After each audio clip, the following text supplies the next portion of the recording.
டேய் யாடா என்ன என்ன எதுக்கு அடிச்ச என்னைய? நான் பார்த்தாலே அடிக்குமா உனக்கு தான் போடா.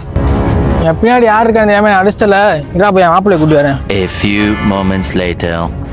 சொன்னதெல்லாம் ஞாபகம் இருக்குல்ல? மாப்பிள்ள இருமாப்பிள்ள ஒரு நிமிஷம்.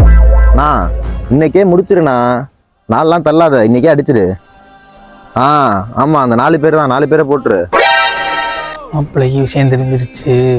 முக்கியமா அந்த கை காலு சொன்னேன்ல, ஆமா தனியா பிரிச்சிரு எல்லாம். இன்னும் அடிச்சிங்க மூஞ்சில மார்க்கு, அதை மறந்துடாத. ஊரே இப்படி ஒரு சம்பவத்தை பார்த்துருக்கவே கூடாது, புரியுதா? பிசிறு தட்டாம முடிச்சிரு. ஏய் நான் ஒரு ஆளா இருந்தா ஒரு ஆளா அடிச்சு விட்டிய. என் மாப்பிள்ள ஆள் இறங்கியிருக்காண்டா. ஆம்பளை இருந்தா வாடா, இங்க பூசாரி போடலாம்டா நிக்கிறேன். வாடா.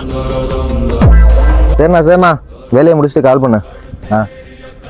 சொல்லுவாப்ல. நான் என்ன மாப்பிள்ள சொல்றது? அதான் எல்லாமே நீயே பண்ணிட்டியா மாப்பிள்ள? என்ன பண்ணிட்டேன்? சும்மா மறைக்காதான் மாப்பிள்ள. என்னை அடிச்சாங்க தெரிஞ்ச உடனே கையை தனியா காலு தனியா அடிக்கிற அளவுக்கு பண்ணிட்டேன். அது எப்படியா எனக்கு ஒரு பிரச்சனை டான்னு வந்து நிக்கிற? என்னடா உளறிட்டு இருக்க?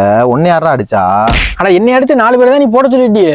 இங்க பாரு, டென்ஷன் ஏத்தாத, தெளிவா சொல்லு. இப்பதானே பேசிக்கிட்டு இருந்த மண்டையில கூடு கை காலெல்லாம் பிரிக்க சொல்லி.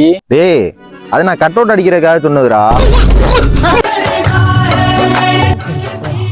அப்ப நீ என்ன அடிச்சவங்களை போட சொல்லலையா? அண்ணனுக்கு ஒரு இடத்துல கல்யாணம் இருக்குல்லடா, அதுக்கு பசங்க போட்டோ போட்டு கட் அவுட் அடிக்கிறதுக்காக பேசுனா பைத்தியக்கார மாதிரி. அதான் வர்றேன், இப்போ உடனே தான் அடிக்க வர்றாங்களா? சரி கல்யாண வேலை இருக்கு, நான் போய் பாக்குறேன். சோலி முடிச்சு.